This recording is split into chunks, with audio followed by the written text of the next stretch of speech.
Kalau ada tahanan baru ganteng, sehari itu di kamar mandi dia mesti melayani 3-4 orang lewat belakang. Itulah fakta di penjara menurut dokter Boyke, sehingga beliau menyarankan agar disediakan kondom karena banyak tahanan yang tertular HIV dan penyakit kelamin menular lainnya di penjara karena aktivitas seksual ini. Mau kita nyaman membahasnya atau tidak, tapi realita di lapangan, aktivitas TSB memang banyak terjadi.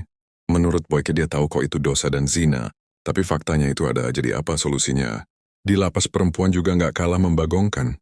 Banyak yang mengeluh keputihan dan setelah diselidiki oleh Boyke, penyebabnya adalah D, LDDL, alat S3KS mainan berbentuk ketiga-lamin pria, yang dipakai bergantian.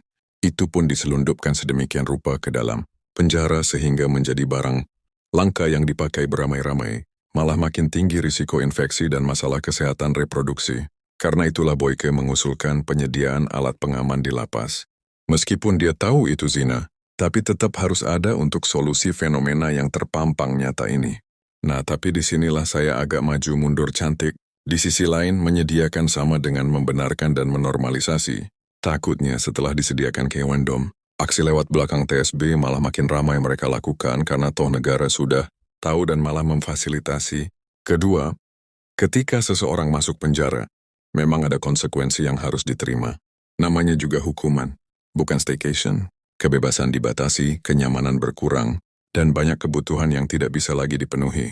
Menurutku lebih baik aksi lewat belakang TSB benar-benar dicegah, jangan sampai terjadi karena efeknya bisa sangat merusak secara mental. Antara pelaku dan korban itu efeknya bisa sangat berantai. Yang tadinya korban bisa jadi pelaku dan begitu seterusnya. Menurutku lebih baik fokuskan ke tindakan pencegahan seperti pengawasan.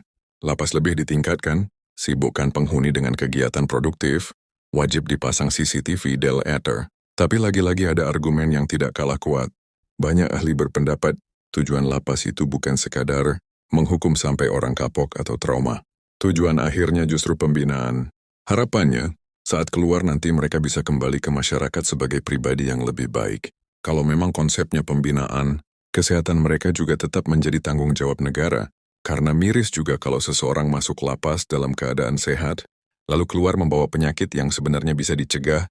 Duh, gimana ya? Semua ini disampaikan Boyke dalam rapat dengar pendapat umum, RDPU. Komisi Terbeli DPR RI pada Kamis 4 Juni 2026 yang membahas transformasi kebijakan dan tata kelola pemasyarakatan pasca penerapan KUHP dan KUHAP baru.